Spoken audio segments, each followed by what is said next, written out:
大家好，又係 Patrick 喺度同大家講金同埋銀啦。最近有好多網友問我，黃金$4000同埋白銀$100係點樣估算出嚟嘅？雖然喺去年我做咗一集推演股災嘅發生，並且解釋過，我分析2008年股災係分4個階段。目前睇上嚟好似喺股災第2階段或者係第3階段，所以我將最新嘅專家分析同埋數據加入作估算同埋分析。事不宜遲，現在請大家細心欣賞2023年嘅金銀週報特輯。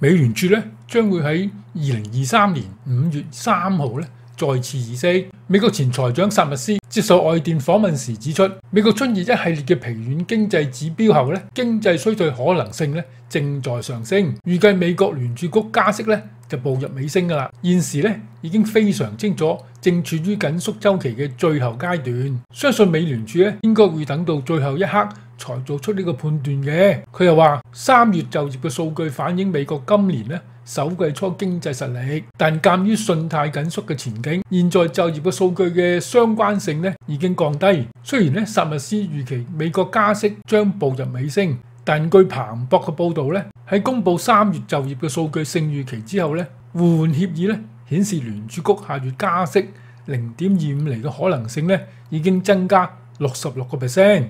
喺呢個經濟衰退風險浮出水面之後已經為通貨膨脹同埋經濟衰退擔憂而苦苦掙扎嘅投資者似乎風險資產嘅興趣降低咗啦。截至4月1號當週，首次申請失業救濟人數上升228000人，超出預期。與此同時美國非農就業人數降至236000人。此外，美國2月份工廠訂單數據低於預期，進一步加劇對經濟衰退嘅擔憂。供應管理協會3月份製造業指數亦都低於市場嘅預期，為46.3，表示製造業持續咁收縮。瑞銀報告顯示，最近美國各地小型企業破產數目激增。2月下旬私人企業破產申請4個禮拜移動平均數較2020年6月高咗73%，超過疫情最高嘅水平。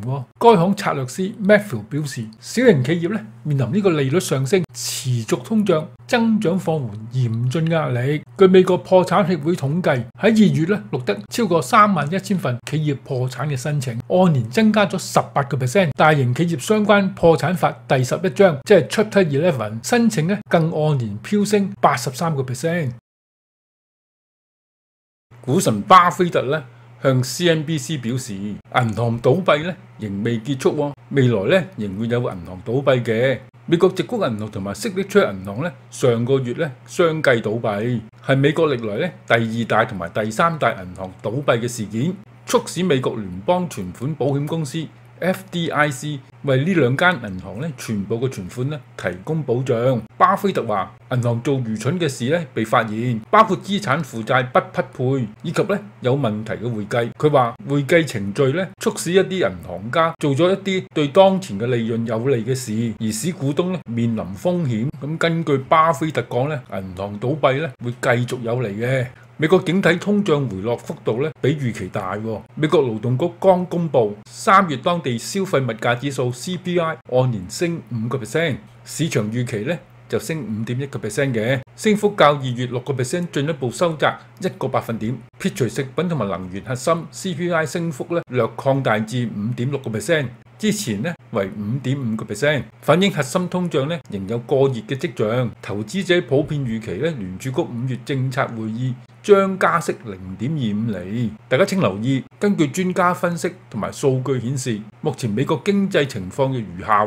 第一，經濟衰退將會喺2023年6至9月中發生㗎啦。第二，通脹係正在回落嘅。第三，聯儲局喺2023年會停止加息，可能喺年底會減息添。第四，私人企業倒閉同埋破產係增加緊嘅。喺上一集咧，我有提到，根據 YouTube 嘅統計咧，最近收看我個片嘅朋友咧，有27%咧仲未訂閱嘅。如果你睇到呢度咧，你仲未訂閱咧，請你訂閱，因為你嘅訂閱咧係我做片嘅動力嚟嘅。請按下鐘仔，給我點讚，歡迎大家留言。你哋每一個留言咧，我都會好仔細咁睇嘅。請睇廣告，並將呢集咧分享俾你嘅朋友。多謝大家支持。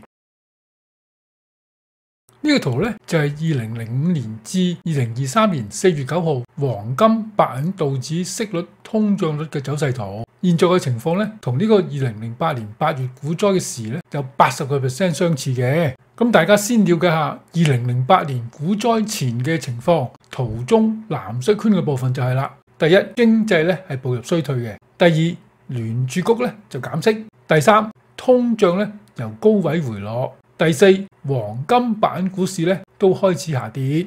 喺呢個2023年最新綜合多位專家嘅意見同埋我見到嘅情況咧，分析就如下：第一，2023年第二至第三季咧經濟咧就會出現衰退㗎啦，但經濟衰退咧只維持大約1年多。第二，聯儲局喺2023年加息到5至5.5厘，由於咧喺2023年出現呢個經濟衰退，咁聯儲局咧就要停止加息，然後咧甚至開始減息添。第三，不過通脹咧仍然高企，通脹率咧由2022年嘅9.1估計咧回落到2023年4至5%。第四，目前嘅情況如股災出現嘅第二階段，黃金同白銀股市咧將會一齊下跌㗎啦。估計咧美國喺正式宣布經濟衰退之後咧就開始大跌㗎啦。到時咧部分投資者需要沽呢個黃金板補股票嘅倉，但好不幸喺呢個股災期間咧，股市咧就越跌越深，而資金咧不斷咁湧入呢個黃金板嘅市場。我將藍色個圈放大，其實咧喺2008年股災咧可以分為4個階段嘅。第一個階段咧就係2008年2月，道指係12,290點，黃金咧係887美元，白銀咧係19.81美元。第二個階段咧就喺2008年10月，道指咧就跌至9,399點，黃金就跌至723美元，白銀咧就跌至10.18美元，跟住黃金、白銀咧都開始反彈啦。到第三個階段喺2009年2月啦，黃金咧就升至941美元，白銀咧就升至13.13美元，道指咧就跌至7,124點，見底咧就開始反彈。跟住喺第四個階段咧，白銀同黃金咧分別喺2011年4月咧，白銀升至最高點47.86美元，黃金咧亦都喺2011年8月咧升至最高點1,826美元，結束咗個升浪。道指咧亦升至11,736點啦。跟住咧我就開始做呢個推算。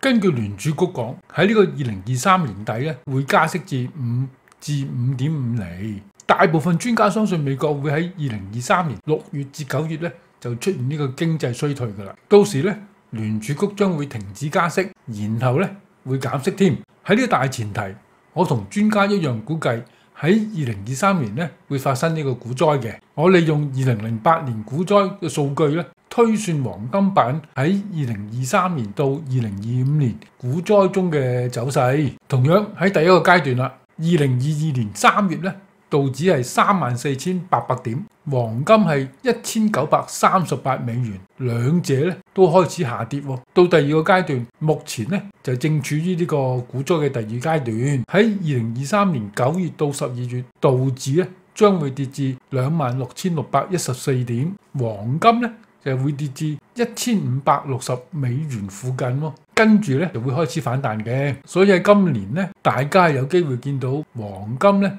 跌至1,800美元，跟住咧就1,700美元，而最低咧會去到1,560美元添。跟住第三個階段啦，喺2024年中，黃金就會升至$2100，道指咧會繼續下跌至20,172點，見底咧就開始反彈。到第四個階段啦，就喺2025年，黃金咧升至最高點$4000，結束個升浪，道指咧亦升至33,231點，繼續咁上升添。到現在咧，我相信大家都會明白我係點樣估算黃金咧會升上$4000嘅。大家請注意，喺歷史記錄中咧，每次黃金嘅升浪咧，白銀咧都比黃金升多1倍多。我亦都用同一個邏輯計算出白銀應該升至$100嘅。如果大家有時間，不妨可以用上述方法計下白銀嘅價錢。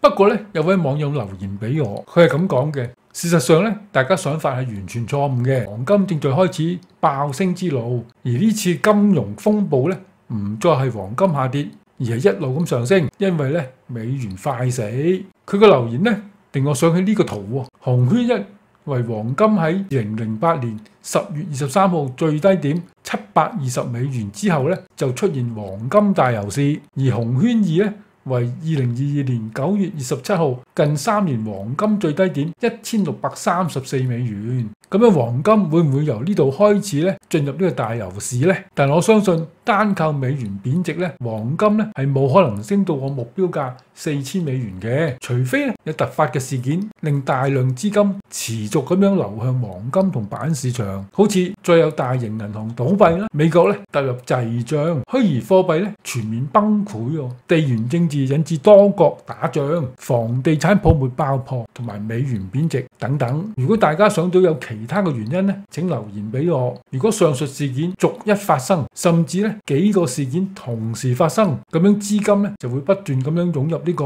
黃金版嘅市場，到時黃金咧就有機會升至$4000，而白銀咧亦都會升至$100嘅。我曾經講過多次噶啦，歷史係會重演嘅，但係咧就唔會簡單地重複嘅。不過最後都係嗰句，變幻才是永恆，咁大家就要拭目以待啦。我喺度歡迎大家加入卡瑪頻道，成為 Patreon 會員。如果你未訂閱呢，請你訂閱同埋按下個鐘仔，咁你就會收到我嘅新片通知噶啦。請給我點讚，歡迎你哋留言。你哋每一個留言呢，我都好仔細咁睇嘅。如果你喜歡卡瑪頻道呢，請你分享呢集俾你嘅朋友。多謝大家支持，下次再見，拜拜。